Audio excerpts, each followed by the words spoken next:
नमस्कार। स्वागत है आप सभी का लाइफ का डमरू के इस वर्सेटाइल प्लेटफॉर्म पर कहानियाँ फ्लैशबैक से सीरीज में। तो चलिए चलते हैं फ्लैशबैक में और पहुँचते हैं समय के उस अंतराल में जहाँ मुंशी प्रेमचंद जी ने एक ऐसी कहानी को लिखा जो हमें सोचने पर मजबूर करती है कि हम अपनी जिंदगी कैसे जी रहे हैं और हमें क्या करना चाहिए। कहानी का नाम है दो बहनें। दोनों बहनें 2 साल के बाद एक तीसरे नातेदार के घर मिली और खूब रो धोकर खुश हुईं। तो बड़ी बहन रूप कुमारी ने देखा कि छोटी बहन रामदुलारी सिर से पांव तक गहनों से लदी हुई है। कुछ उसका रंग खुल गया है, स्वभाव में कुछ गरिमा आ गई है और बातचीत करने में ज्यादा चतुर हो गई है। कीमती बनारसी साड़ी, बेलदार उन्नावी मखमल के जंपर ने उसके रूप को और भी चमका दिया। वही रामदुलारी लड़कपन में सिर के बाल खोले फूहड़ सी इधर उधर खेला करती थी। अंतिम बार रूप कुमारी ने उसे उसके विवाह में देखा था 2 साल पहले। तब भी उसकी शक्ल सूरत में कुछ ज्यादा अंतर न हुआ था।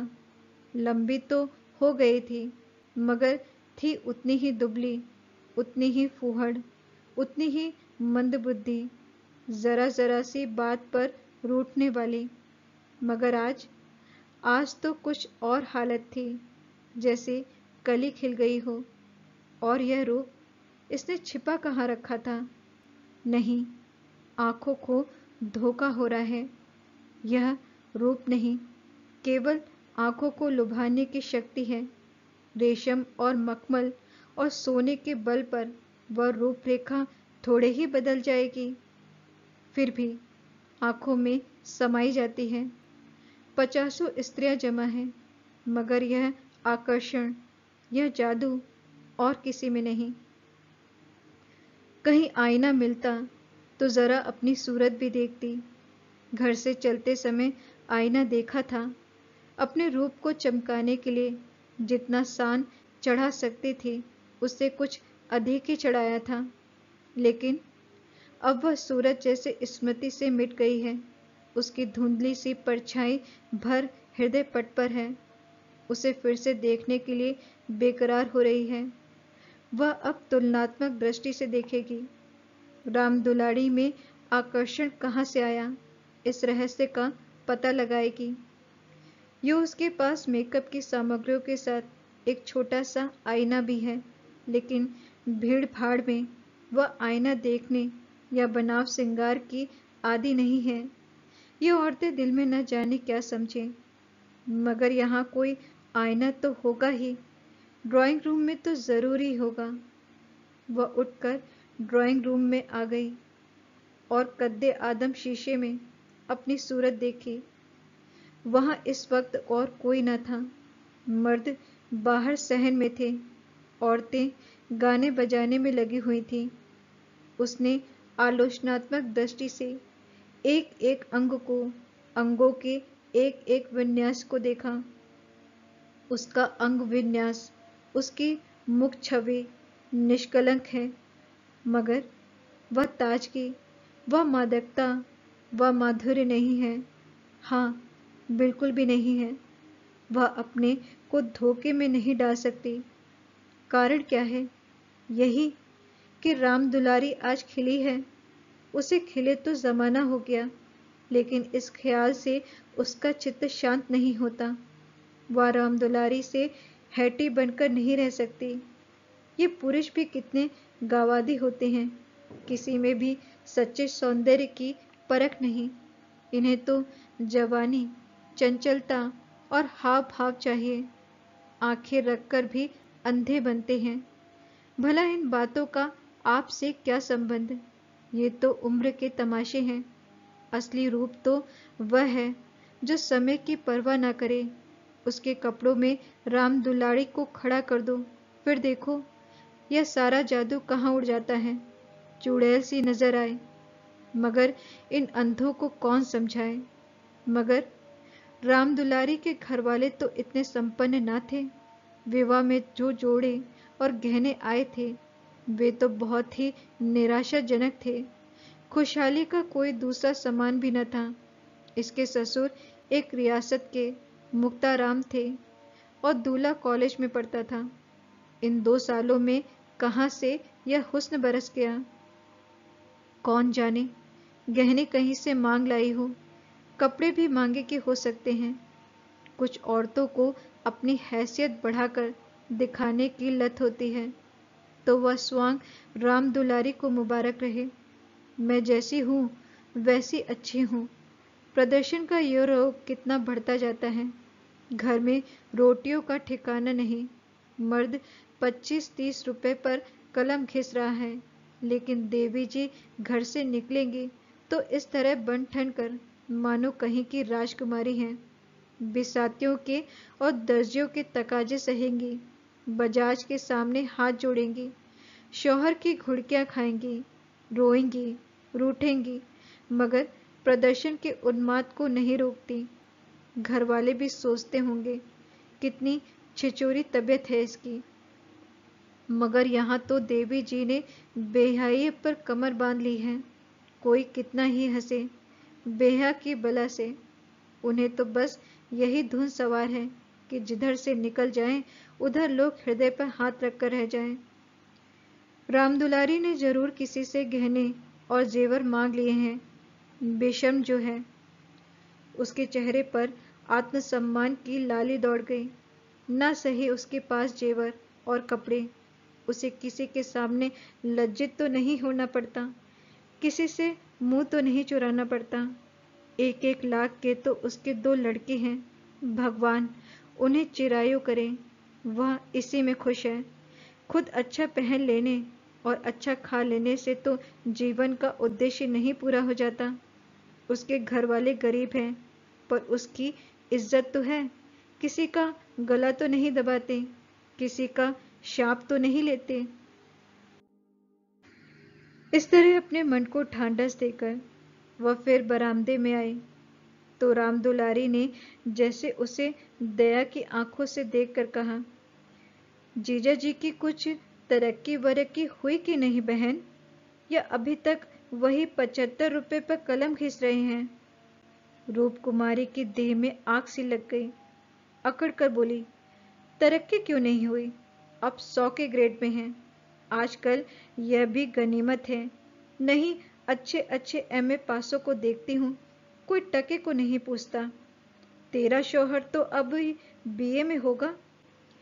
राम दुलारी ने नाक से कोड़कर कहा, उन्होंने तो पढ़ना छोड़ दिया बहन, पढ़कर औकात खराब करनी थी और क्या। एक कंपनी के एजेंट हो गए हैं। अब 250 रुपए माहवार पाते हैं, कमीशन ऊपर से। 5 रुपए रोज सफर खर्च के भी मिलते हैं। यह समझ लो 500 का औसत पड़ जाता है। 150 माहवार तो उनका निज का खर्चा है बहन। ऊंचे ओहदे के लिए अच्छी हैसियत भी तो चाहिए। 350 बेदाग घर दे देते हैं, उसमें से 100 रुपए मुझे मिलते हैं। 250 में का घर का खर्च खुशहाली से चल जाता है। एमए पास करके क्या करते। रूपकुमारी इस कथन को शेख चिल्ले की दास्तान से ज्यादा महत्व नहीं देना चाहती थी, मगर रामदुलारी के लहजे में इतना विश्वास है कि वह अपनी निम्न चेतना में उससे प्रभावित हो रही है और उसके मुख पर पराजय की खिन्नता साफ झलक रही है। मगर यदि उससे बिल्कुल पागल नहीं हो जाना है तो इस ज्वाला को हृदय से निकाल देना पड़ेगा। जिरह करके अपने मन को विश्वास दिलाना पड़ेगा कि इसके काव्य में 1/4 से ज्यादा सत्य नहीं है। 1/4 तक तो वह सह सकती है, इससे ज्यादा उससे न सहा जाएगा।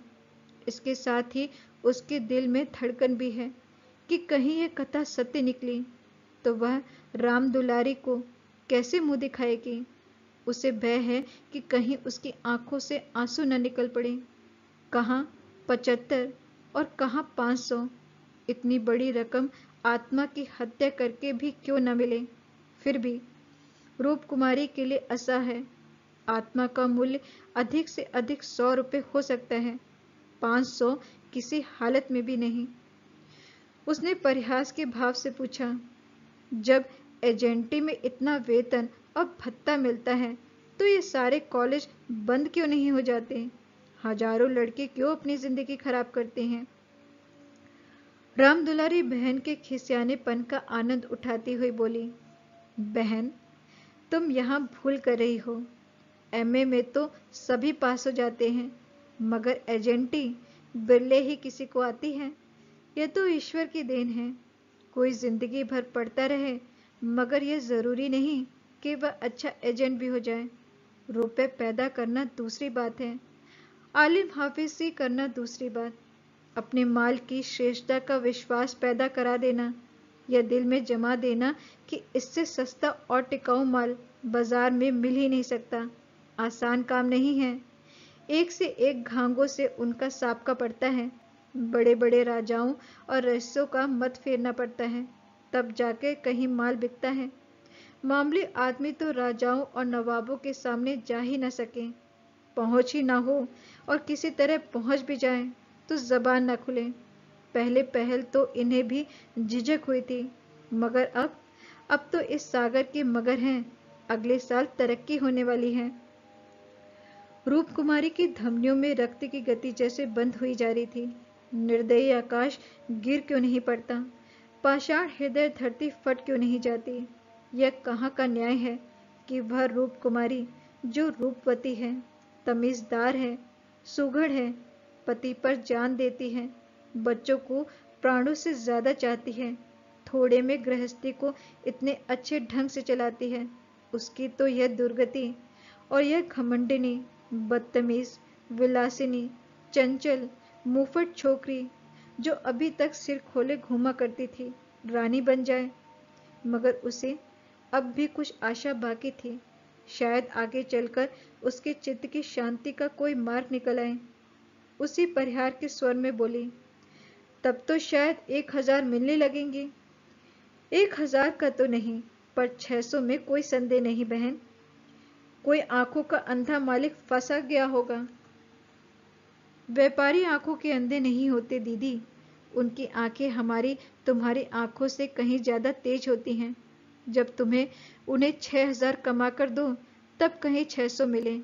जो सारी दुनिया को चलाए उसे कौन बेवकूफ बनाएगा? परिहास से काम ना चलता देखकर रूप कुमारी ने अपमान का अस्त्र निकाला। मैं तो इसे कोई बहुत अच्छा पेशा नहीं समझती। सारे दिन झूठ के तुमार बांधू, यह तो ठग विद्या है।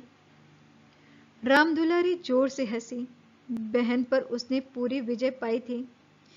इस तरह तो जितने वकील बैरिस्टर हैं, सभी ठग विद्या करते हैं बहन।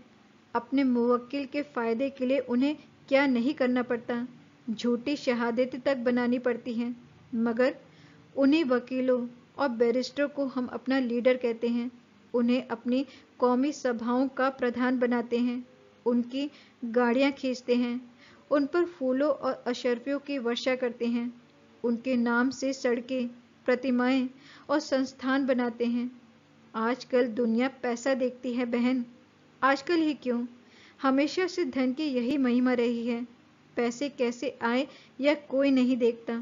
जो पैसे वाला है उसी की पूजा होती है। जो अभागे हैं, अयोग्य हैं या भीरू हैं, वे आत्मा और सदाचार की दुहाई देकर अपने आंसू पोंछते हैं।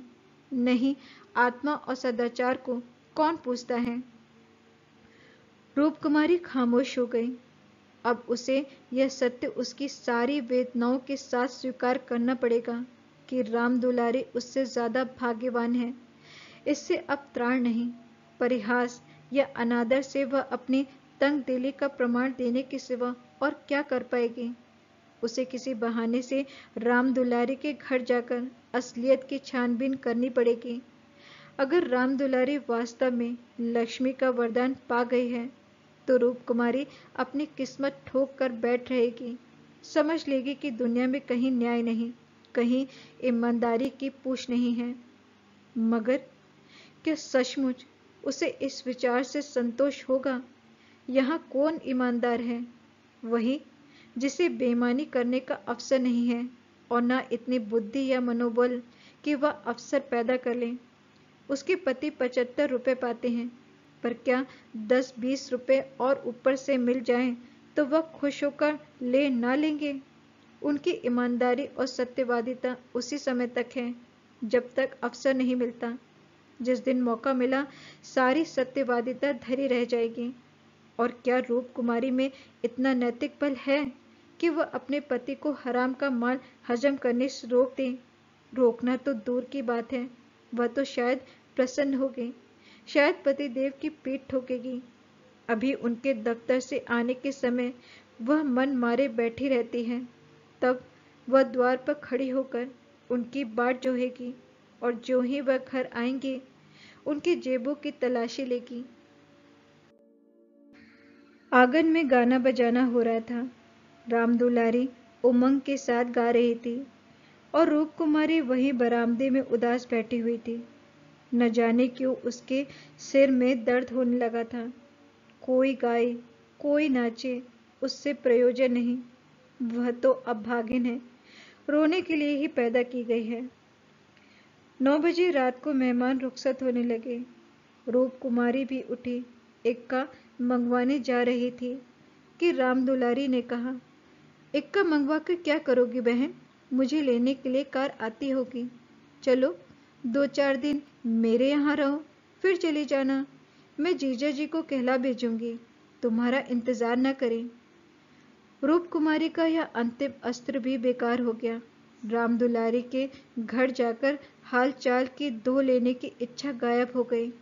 वह अपने घर जाएगी और मुंह ठाप कर पड़ी रहेगी। इन फटे हालों क्यों किसी के घर जाए। बोली, नहीं नहीं, अभी नहीं, अभी तो मुझे फुर्सत नहीं है। बच्चे घबरा रहे होंगे, फिर कभी आऊंगी। क्या रात भर भी न ठहरोगी? नहीं। अच्छा बताओ कब आओगी, मैं सवारी भेज दूंगी। तुम परेशान क्यों होती हो, मैं खुद कहला भेजूंगी। रहने दो, तुम्हें याद न रहेगी, साल भर हो गया, भूल कर भी याद न किया। मैं तो इसी इंतजार में थी कि दीदी बुलाएं तो चलो। एक ही शहर में रहते हैं, फिर भी इतनी दूर कि साल भर पर गुजर जाए और मुलाकात तक न हो। रूप कुमारी इसके सिवा और क्या कहे कि घर के कामों से छुट्टी नहीं मिलती। कई बार उसने इरादा किया कि दुलारी को बुलाए, मगर अवसर ही ना मिला। सहसा राम दुलारी के पति मिस्टर गुरु सेवक ने आकर बड़ी साली को सलाम किया। बिल्कुल अंग्रेजी सज धज, मुंह में चुरुट, कलाई पर सोपे की घड़ी, आंखों पर सुनहरी ऐनक, जैसे कोई सिविलियन हो। चेहरे से जेहानत और शराफत बरस रही थी। वह इतना रूपवान और इतना सजीला है, रूप कुमारी को अनुमान न था। कपड़े जैसे उसकी देह पर खिल रहे थे। आशीर्वाद देकर बोली, आज यहाँ ना आती तो तुमसे मुलाकात क्यों होती। गुरु सेवक हंसकर बोला, यह तो उल्टी शिकायत है, क्यों ना हो। कभी आपने बुलाया और मैं ना गया। मैं नहीं जानती थी कि तुम अपने को मेहमान समझते हो, वह भी तो तुम्हारा घर है। रामदुलारी देख रही थी कि मन में उससे ईर्ष्या रखते हुए भी वह कितनी वाणी मधुर, कितनी स्निग्ध, कितनी अनुग्रह प्रार्थनी होती जा रही है। गुरु सेवक ने उदार मन से कहा, हाँ अब मान गया भाभी साहब, बेशक मेरी गलती है। इस दृष्टि से मैंने विचार नहीं किया था, मगर आज तो मेरे घर रहिए। नहीं, आज बिल्कुल नहीं, फिर कभी आऊंगी। लड़के घबरा रहे होंगे। रामदुलारी बोली, मैं कितना कह के हार गई, मानती ही नहीं। दोनों बहनें कार की पिछली सीट पर बैठी। गुरु सेवक ड्राइव करता हुआ चला। जरा देर में उसका मकान आ गया। रामदुलारी ने फिर बहन से उतरने के लिए आग्रह किया, पर वह ना माने। लड़के घबरा रहे होंगे। आखिर रामदुलारी उससे गले मिलकर अंदर चली गई। गुरु सेवक ने कार बढ़ाई। रूप कुमारी ने उड़ती हुई निगाह से रामदुलारी का मकान देखा और वह ठोस सत्य एक शलाका की भांति उसके कलेजे में चुभ गया। कुछ दूर चलकर गुरु सेवक बोला, भाभी, मैंने तो अपने लिए अच्छा रास्ता निकाल लिया। अगर 2-4 साल इसी तरह काम चलता रहा तो आदमी बन जाऊंगा। रूप कुमारी ने सहानुभूति के साथ कहा, राम दुलारी ने मुझे बताया था, भगवान करे जहां रहो खुश रहो, मगर जरा हाथ पैर संभाल के रखना। मैं मालिक की आंख बचाकर एक पैसा भी नहीं लेता, पाप समझता हूँ भाभी। दौलत का मजा तो तभी है कि ईमान सलामत रहे। ईमान खोकर पैसे मिले तो क्या, मैं ऐसी दौलत को त्याज्य समझता हूँ। और आंख बचाऊं किसकी? सब सिया सफेद तो मेरे हाथ में है। मालिक तो रहा नहीं, केवल उसकी बेवा है। उसने सब कुछ मेरे हाथ में छोड़ रखा है। मैंने उसका कारोबार संभाल ना लिया होता तो सब कुछ चौपट हो जाता। मेरे सामने तो मालिक सिर्फ 3 महीने जिंदा रहे, मगर आदमी को परखना खूब जानते थे। मुझे 100 रुपए पर रखा और 1 महीने में 200 कर दिया। आप लोगों की दुआ से पहले ही महीने में 12,000 का काम किया। काम क्या करना पड़ता है? रूप कुमारी ने बिना किसी उद्देश्य के पूछा। वही मशीनों की एजेंटी, तरह तरह की मशीनें मंगाना और बेचना, ठंडा जवाब था। रूप कुमारी का मनहूस घर आ गया। द्वार पर एक लालटेन टिमटिमा रही थी। उसके पति उमानाथ द्वार पर टहल रहे थे, मगर रूप कुमारी ने गुरु सेवक से उतरने के लिए आग्रह नहीं किया। हाँ, एक बार शिष्टाचार के नाते कहा जरूर, पर जोर नहीं दिया। और उमानाथ तो गुरु सेवक के मुखातिब भी न हुए। रूप कुमारी को वह घर अब कब्रिस्तान सा लग रहा था, जैसे फूटा हुआ भाग्य हो। ना कहीं फर्श, न फर्नीचर, न गमले, 2-4 टूटी टाटी तिपाइयाँ, एक लंगड़ी मेज, 4-5 पुरानी धुरानी खाटें, यही उस घर की बिसात थी। आज सुबह तक रूप कुमारी इस घर में खुश थी, लेकिन अब यह घर उसे काटे खा रहा है। लड़के अम्मा अम्मा करके दौड़े, मगर उसने दोनों लड़कों को झिड़क दिया। उसके सिर में दर्द है, वह किसी से न बोलेगी, कोई उसे न छेड़े। अभी घर में खाना नहीं पका, पकाता कौन? लड़कों ने तो दूध पी लिया है, किंतु उमानाथ ने कुछ नहीं खाया। इसी इंतजार में थे कि रूप कुमारी आए तो पकाए, पर रूप कुमारी के सिर में दर्द है, मजबूर होकर बाजार से पूरियां लानी पड़ेगी। रूप कुमारी ने तिरस्कार के स्वर में कहा, तुम अब तक मेरा इंतजार क्यों करते रहे? मैंने तो खाना पकाने की नौकरी नहीं लिखाई है, और जो रात में मैं वहीं रह जाती। आखिर तुम कोई महाराजिन क्यों नहीं रख लेते? क्या जिंदगी भर मुझी को पीसते रहोगी? उमानाथ ने उसकी तरफ आहत विस्मय की आंखों से देखा। उसके बिगड़ने का कोई कारण उनकी समझ में न आया। रूप कुमारी से उन्होंने हमेशा निरापात सहयोग पाया है। निरापात ही नहीं, सहानुभूतिपूर्ण भी। उन्होंने कई बार उससे महाराजिन रख लेने का प्रस्ताव खुद किया था, पर उसने बराबर यही जवाब दिया कि आखिर मैं बैठे बैठे क्या करूंगी? 4-5 रुपए का खर्चा बढ़ाने से क्या फायदा? ये पैसे तो बच्चों के मक्खन के खर्च में आते हैं। और आज वह इतनी निम्रता से उल्हाना दे रही है, जैसे गुस्से में भरी हो। अपनी सफाई देते हुए बोले, महाराजिन रखने के लिए तो मैंने खुद तुमसे कई बार कहा, तो लाकर रख क्यों ना दिया? मैं उसे निकाल तो नहीं देती। हाँ, यही गलती हुई। तुमने कभी सच्चे दिल से नहीं कहा। रूप कुमारी ने और भी प्रचंड होकर कहा, तुमने मेरे केवल मन के लिए कहा। मैं ऐसी भोली नहीं हूं कि तुम्हारे मन का रहस्य न समझूं। तुम्हारे दिल में कभी मेरे आराम का विचार आया ही नहीं।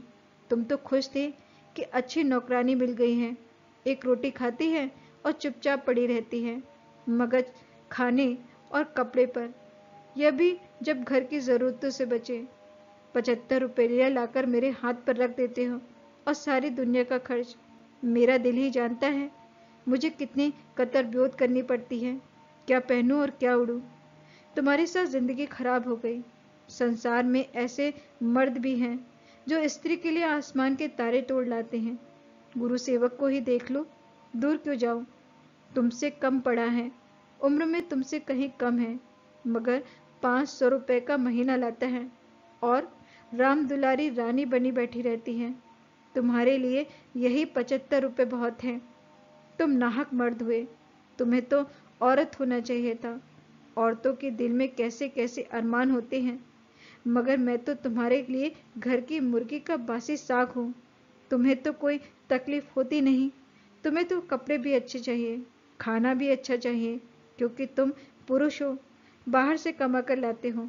मैं चाहे जैसे रहूं तुम्हारी बला से। वाक्यवाणों का यह सिलसिला कई मिनट तक जारी रहा। उमानाथ चुपचाप सुनते रहे। अपनी जान में उन्होंने रूप कुमारी को शिकायत का कभी मौका नहीं दिया। उनका वेतन कम है, यह सत्य है, पर यह उनके वश की बात तो नहीं। वह दिल लगाकर अपना काम करते हैं, अफसरों को खुश रहने की सदैव चेष्टा करते हैं। इसी साल बड़े बाबू के छोटे सुपुत्र को 6 महीने तक बिना नागा पढ़ाया, इसीलिए तो कि वह प्रसन्न रहे। वह अब और क्या करें? रूप कुमारी की तकलीफ का रहस्य वह समझ गए। अगर गुरु सेवक वास्तव में 500 रुपये लाता है तो बेशक वह भाग्य का बली है, लेकिन दूसरों की ऊंची पेशानी देखकर अपना माथा तो नहीं फोड़ा जाता। किसी संयोग से उसे यह अवसर मिल गया, मगर हर एक को तो ऐसे अवसर नहीं मिलते। वह इसका पता लगाएंगे कि सचमुच उसे 500 रुपये ही मिलते हैं या महज ढींग है। और मान लिया कि 500 मिलते हैं, तो क्या इससे रूप कुमारी का यह हक है उनको ताना दे और उन्हें जली कुटी सुनाए? अगर इसी तरह वह भी रूप कुमारी से ज्यादा रूपवती और सुशीला रमणी को देखकर रूप कुमारी को कोसना शुरू करें तो कैसा हो? रूप कुमारी सुंदरी है, मृदु भाषणी है, त्यागमयी है, लेकिन उससे बढ़कर सुंदरी, मृदु भाषणी, त्यागमयी देवियों से दुनिया खाली नहीं है। तो क्या इस कारण वह रूप कुमारी का अनादर करें? एक समय था जब उनकी नजरों में रूप कुमारी से ज्यादा रूपवती रमणी संसार में कोई न थी, लेकिन वह उन्माद कब का शांत हो गया। भावुकता के संसार से वास्तविक जीवन में आए उन्हें एक युग बीत गया। अब तो विवाहित जीवन का उन्हें काफी अनुभव हो गया है। एक दूसरे को गुण दोष मालूम हो गए हैं। अब तो संतोष में ही उनका जीवन सुखी रह सकता है। मगर रूप कुमारी समझदार होकर भी इतनी मोटी सी बात नहीं समझती। फिर भी उन्हें रूप कुमारी से सहानुभूति हुई। वह उदार प्रकृति के आदमी थे और कल्पनाशील भी। उसकी कटु बातों का जवाब न दिया, शरबत की तरह पी गए। अपनी बहन के ठाट बाट देखकर एक क्षण के लिए रूप कुमारी के मन में ऐसे निराशाजनक, अन्यायपूर्ण, दुखद भावों का उठना बिल्कुल स्वाभाविक है। रूप कुमारी कोई सन्यासिनी नहीं, विरागनी नहीं कि हर दशा में अविचलित रहे। इस तरह अपने मन को समझाकर उमानाथ ने गुरु सेवक के विषय में तहकीकात का संकल्प किया। एक सप्ताह तक रूप कुमारी मानसिक अशांति की दशा में रही। बात बात पर झुंझलाती, लड़कों को डांटती, पति को कोसती, अपने नसीबों को रोती। घर का काम तो करना ही पड़ता था, लेकिन अब इस काम में उसे आनंद न आता था। बेगार सी टालती थी। घर की जिन पुरानी धुरानी चीजों से उसका आत्मीय संबंध सा हो गया था, जिनकी सफाई और सजावट में वह व्यस्त रहा करती थी, उनकी तरफ अब आंख उठाकर भी न देखती। घर में एक ही खिदमतगार था। उसने जब देखा बहू जी घर की तरफ से खुद ही लापरवाह हो गई हैं, तो उसे क्या गरज थी कि सफाई करता। जो चीज जहां पड़ी थी वहीं पड़ी रहती, कौन उठाकर ठिकाने से रखे। बच्चे माँ से बोलते डरते थे और उमानाथ तो उसके साय से भी भागते थे। जो कुछ सामने थाली में आ जाता उसे पेट में डाल लेते और दफ्तर चले जाते। दफ्तर से लौटकर दोनों बच्चों को साथ ले लेते और कहीं घूमने निकल जाते।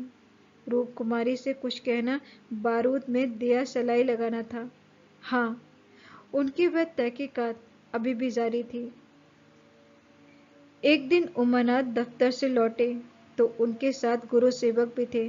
रूप कुमारी ने आज कई दिनों के बाद परिस्थिति से सहयोग कर लिया था और इस वक्त झाड़न लिए कुर्सियां और तिपाहियां साफ कर रही थी कि गुरु सेवक ने अंदर पहुंचकर सलाम किया। रूप कुमारी दिल में फट गई। उमानाथ पर ऐसा क्रोध आया कि उनका मुंह नोच ले। इन्हें लाकर यहाँ क्यों खड़ा कर दिया? न कहना न सुनना, बस बुला लाए। उसे इस दशा में देखकर गुरु सेवक दिल में क्या कहता होगा, मगर इन्हें अक्ल आ ही कब थी। एक वह है जो अपना पर्दा ढांकती फिरती है और एक ये है जो आप उसे खोलते फिरते हैं। जरा भी लज्जा नहीं, जैसे बेहयाई का बाना पहन लिया है। बरबस उसका अपमान करते हैं। न जाने उसने उनका क्या बिगाड़ा है। रूप कुमारी ने आशीर्वाद देकर कुशल समाचार पूछा और कुर्सी रख दी। गुरु सेवक ने बैठते हुए कहा, आज भाई साहब ने मेरी दावत की है। मैं उनकी दावत पर तो ना आता, लेकिन जब उन्होंने कहा तुम्हारी भाभी का कड़ा तकाजा है, तब मुझे समय निकालना ही पड़ा। रूप कुमारी ने बात बनाई, घर का कलह जो छिपाना था। तुमसे उस दिन कुछ बातचीत ना हो पाई, जी लगा हुआ था। गुरु सेवक ने कमरे के चारों तरफ नजर दौड़ाई। इस पिंजड़े में तो आप लोगों को बड़ी तकलीफ होती होगी। रूप कुमारी को ज्ञात हुआ यह युवक कितना सुरुचिहीन, कितना अरसिक है। दूसरों के मनोभावों का आदर करना जैसे जानता ही नहीं। इसे इतनी सी बात भी नहीं मालूम कि दुनिया में सभी भाग्यशाली नहीं होते। लाखों में एक ही है कहीं ऐसे भाग्यवान निकलता है, और उसे भाग्यवान कहा ही क्यों जाए। जहां बहुतों को दाना न मैसर हो, वहां थोड़े से आदमियों के भोग विलास में कौन सा सौभाग्य। जहां बहुत से आदमी भूखों मर रहे हों, वहां दो चार आदमी मोहन भोग उड़ाएं तो यह उनकी बेहयाई और हृदयहीनता है। सौभाग्य तो बिल्कुल भी नहीं। कुछ चिढ़कर बोली, पिंजड़े में रहना कटघरे में रहने से अच्छा है। पिंजड़े में निरीह पक्षी रहते हैं, कटघरा तो घातक जंतुओं का ही निवास स्थान है। गुरु सेवक शायद यह संकेत न समझ सका। बोला, मेरा तो इस घर में दम घुट जाए। मैं आपके लिए अपने घर के पास एक मकान ठीक करा दूंगा। खूब लंबा चौड़ा मकान होगा। आपसे कुछ किराया ना लिया जाएगा। मकान हमारी मकान मालकिन का है। मैं भी उसी के एक मकान में रहता हूँ। सैकड़ों मकान है उसके पास, सैकड़ों। सब मेरे अख्तियार में है। जिसे जो मकान चाहे दे दूं, मेरे अख्तियार में है। किराया लूं या ना लूं, मैं आपके लिए सबसे अच्छा मकान ठीक करूंगा। मैं आपका बहुत अदब करता हूँ। रूप कुमारी समझ गई, महाशय इस वक्त नशे में हैं, जभी यो बहक रहे हैं। अब उसने गौर से देखा तो उनकी आंखें सिकुड़ गई थीं, गाल कुछ फूले गए थे, जबान भी लड़खड़ाने लगी थी। एक जवान, खूबसूरत, शरीफ चेहरा कुछ ऐसा शेखीबाज और निर्लज हो गया कि उसे देखकर घृणा होती थी। उसने एक क्षण के बाद फिर बहकना शुरू किया। मैं आपका बहुत अदब करता हूँ। जी हाँ, आप मेरी बड़ी भाभी हैं। आपके लिए मेरी जान हाजिर है। आपके लिए एक मकान नहीं, 100 मकान तैयार हैं। मैं मिसेस लोहिया का मुख्तार हूँ। सब कुछ मेरे हाथ में है, सब कुछ। मैं जो कुछ कहता हूँ वह आंखें बंद करके मंजूर कर लेती हैं। मुझे अपना बेटा समझती हैं। मैं उसकी सारी जायदाद का मालिक हूँ। मिस्टर लोहिया ने मुझे 20 रुपए पर रखा था, 20 रुपए पर। वह बड़ा मालदार था, मगर किसी को नहीं मालूम उसकी दौलत कहाँ से आती थी। किसी को नहीं मालूम, मेरे सिवा कोई नहीं जानता। वह खुफिया फरोश था, किसी से कहना नहीं। वह चोरी से कोकीन बेचता था, लाखों की आमदनी थी उसकी। अब वही व्यापार मैं करता हूँ। हर शहर में हमारे खुफिया एजेंट हैं। मिस्टर लोहिया ने मुझे इस फन में उस्ताद बना दिया था। जी हाँ, मजाल नहीं कि कोई मुझे गिरफ्तार कर ले। बड़े बड़े अफसरों से मेरा याराना है। उनके मुंह में नोटों के पुलिंदे ठूस ठूस कर उनकी आवाज बंद कर देता हूँ। कोई चू नहीं कर सकता। दिन दहाड़े बेचता हूँ, हिसाब में लिखता हूँ 1000 रिश्वत दी, देता हूँ 500, बाकी सब यारों का। बेतहाशा रुपए आते हैं और बेदेरक खर्च करता हूँ। बुढ़िया को तो राम नाम से मतलब है। 70 चूहे खा के अब हज करने चली है। कोई मेरा हाथ पकड़ने वाला नहीं, कोई बोलने वाला नहीं। जेब से नोटों का एक बंडल निकालकर, यह आपके चरणों की भेंट है, मुझे दुआ दीजिए कि इसी शान से जिंदगी कट जाए। जो आत्मा और सदाचार के उपासक है, उन्हें कुबेरे लात मारता है, लक्ष्मी उसको पकड़ती है जो उसके लिए अपना दीन और ईमान सब कुछ छोड़ने को तैयार है। मुझे बुरा ना कहिए, मैं कौन मालदार हूँ। जितने धनी हैं वे सब के सब लुटेरे हैं, पक्के लुटेरे, डाकू। कल मेरे पास रुपए हो जाएं और मैं एक धर्मशाला बनवा दूं, फिर देखिए मेरी कितनी वाह वाह होती है। कौन पूछता है मुझे दौलत कहाँ से मिली। जिस महात्मा को कहिए बुलाकर उससे अपनी प्रशंसा करवा लूं। मिस्टर लोहिया को महात्माओं ने धर्म भूषण की उपाधि दी थी। इन स्वार्थी पेट के बंदरों ने। उस बुड्ढे को जिससे बड़ा कुकर्मी संसार में ना होगा। यहाँ तो लूट है। एक वकील आधा घंटे बहस करके 500 मार लेता है। एक डॉक्टर जरा सा नश्तर चलाकर 1000 सीधा कर लेता है। एक जुआरी स्पेकुलेशन में एक एक दिन में लाखों का वारा नारा करता है। अगर उनकी आमदनी जायज है तो मेरी आमदनी भी जायज है। जी हाँ, बिल्कुल जायज है। मेरी निगाह में बड़े से बड़े मालदार की भी कोई इज्जत नहीं है। मैं जानता हूँ वह कितना बड़ा हथकंडेबाज है। यहाँ जो आदमी आंखों में धूल झोंक सके वही सफल है। गरीबों को लूट कर मालदार हो जाना समाज की पुरानी परिपाटी है। मैं भी वही करता हूँ जो दूसरे करते हैं। जीवन का उद्देश्य ऐसा करना है। खूब लूटता हूँ, खूब ऐश करता हूँ। बुढ़ापे में खूब खैरात करूंगा और एक दिन लीडर बन जाऊंगा। कहिए, गिना दूं? या कितने लोग जुआ खेल खेल कर करोड़पति हो गए, कितने औरतों का बाजार लगाकर करोड़पति हो गए। सहसा उमानाथ ने आकर कहा, मिस्टर गुरु सेवक, क्या कर रहे हो? चलो चाय पी लो, ठंडी हो रही है। गुरु सेवक ऐसे हड़बड़ा कर उठा मानो अपने सचेत रहने का प्रमाण देना चाहता हूँ, मगर पांव लड़खड़ाए और जमीन पर गिर पड़ा। फिर संभल कर उठा और झूमता झूमता ठोकरे खाता बाहर चला गया। रूप कुमारी ने आजादी की सांस ली। यहाँ बैठे बैठे उसे हौलदिल सा हो रहा था। कमरे की हवा जैसे कुछ भारी हो गई थी। जो प्रेरणाएं कई दिन से अच्छे अच्छे मनोहर रूप भरकर उसके मन में आ रही थी, आज उसे उनका असली विभत्स घिनौना रूप नजर आया। जिस त्याग, सादगी और साधुता के वातावरण में अब तक उसकी जिंदगी गुजरी थी, उसमें इस तरह के दांव पेच, छल कपट और पति स्वार्थ का घुसना बिल्कुल ऐसा ही था जैसे किसी बाग में सांडों का एक झुंड घुस आए। इन दामों वह दुनिया की सारी दौलत और सारा ऐश खरीदने को भी तैयार न हो सकती थी। नहीं, अब रामदुलारी के भाग्य से अपने भाग्य का बदला न करेगी। वह अपने हाल में खुश है। रामदुलारी पर उसे दया आई, जो भोग विलास की धुन और अमीर कहलाने के मुंह में अपनी आत्मा का सर्वनाश कर रही है। मगर वह बेचारी भी क्या करे, और गुरु सेवक का भी क्या दोष है। जिस समाज में दौलत पुसती है, जहां मनुष्य का मूल उसके बैंक अकाउंट और टीम टाम से आका जाता है, जहां पग पग पर प्रलोभनों का जाल बिछा हुआ है और समाज की कुव्यवस्था आदमी में ईर्ष्या, देश, अपहरण और नीचता के भावों को उकसाती और उभारती रहती है, गुरुसेवक और रामदुलारी उस जाल में फंस जाएं, उस प्रभाव में बह जाएं, तो कोई अचरज नहीं। उसी वक्त उमानाथ ने आकर कहा, गुरु सेवक यहाँ बैठा बैठा क्या बक रहा था? मैंने तो उसे विदा कर दिया। जी डरता था कहीं पुलिस उसके पीछे न लगी हो, नहीं तो मैं भी गेहूं के साथ घुन की तरह पिस जाऊं। रूपकुमारी ने क्षमा प्रार्थी नेत्रों से उन्हें देखकर जवाब दिया, वही अपनी खुफिया फरोशी की डींग मांग रहा था। मुझे भी मिसेस लोहिया से मिलने को कह गया है। जी नहीं, आप अपनी क्लर्की किए जाइए, इसी में हमारा कल्याण है। मगर क्लर्की में वह ऐश कहाँ?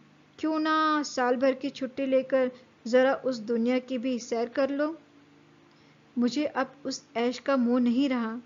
दिल से कहती हो? सच्चे दिल से।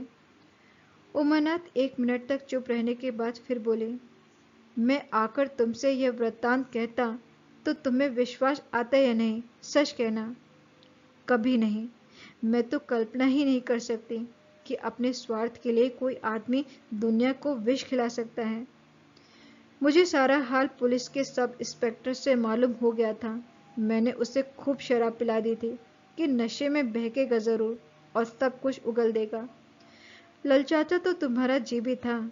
हाँ, ललचाता तो था, मगर ऐश करने के लिए जिस हुनर की जरूरत है वह कहाँ से लाऊंगा? ईश्वर न करे वह हुनर तुम में आए। मुझे तो उस बेचारे पर तरस आता है। ना मालूम कहीं खैरियत से घर पहुंच गया है अभी नहीं। उसकी कार थी, कोई चिंता नहीं। रूपकुमारी एक क्षण जमीन की तरफ ताकती रही, फिर बोली, तुम मुझे दुलारी के घर पहुंचा दो। अभी शायद मैं उसकी कुछ मदद कर सकूं। जिस बाग की वह सैर कर रही है उसके चारों तरफ निशाचर घात लगाए बैठे हैं। शायद मैं उसे बचा सकूं। उमानाथ ने देखा, उसकी छवि कितनी दया पुलकित हो उठी है। कहानी का मुख्य संदेश। कहानी का मूल संदेश यह है कि भौतिक संपत्ति और दिखावा समाज में सफलता का एक मानक बन गए हैं, लेकिन असली मूल्य ईमानदारी, सच्चाई और अपने आत्मसम्मान में निहित है। रूपकुमारी और रामदुलारी बहनों की यह कहानी हमें यह सिखाती है कि हमें अपनी पहचान और आत्मसम्मान को बाहरी चीजों से नहीं, बल्कि अपने मूल्यों और सिद्धांतों से जोड़ना चाहिए। ये कहानी हमें यह भी सिखाती है कि हर किसी की जिंदगी अलग होती है और हमें दूसरों से तुलना नहीं करनी चाहिए। हमें अपनी जिंदगी में खुश रहना चाहिए और ईमानदारी से काम करना चाहिए। तो ये थी कहानी दो बहनें। कहानी अगर आपको अच्छी लगी है तो इस वीडियो को लाइक करिए, शेयर करिए, लाइफ का डमरू के इस यूट्यूब चैनल को सब्सक्राइब करिए और साथ में बेल आइकन को प्रेस करना ज़रूर याद रखिए ताकि आने वाले वीडियोस के नोटिफिकेशन आपको टाइम पर मिलते रहें। इस वीडियो में इतना ही, फिर मिलते हैं एक नए वीडियो में एक नई कहानी के साथ। तब तक के लिए आप अपना ख्याल रखिए, अपनों का ख्याल रखिए, खुश रहिए, मुस्कुराते रहिए और ज़िंदगी में चाहे जो भी हो जाए हमेशा पॉजिटिव रहिए। शुक्रिया।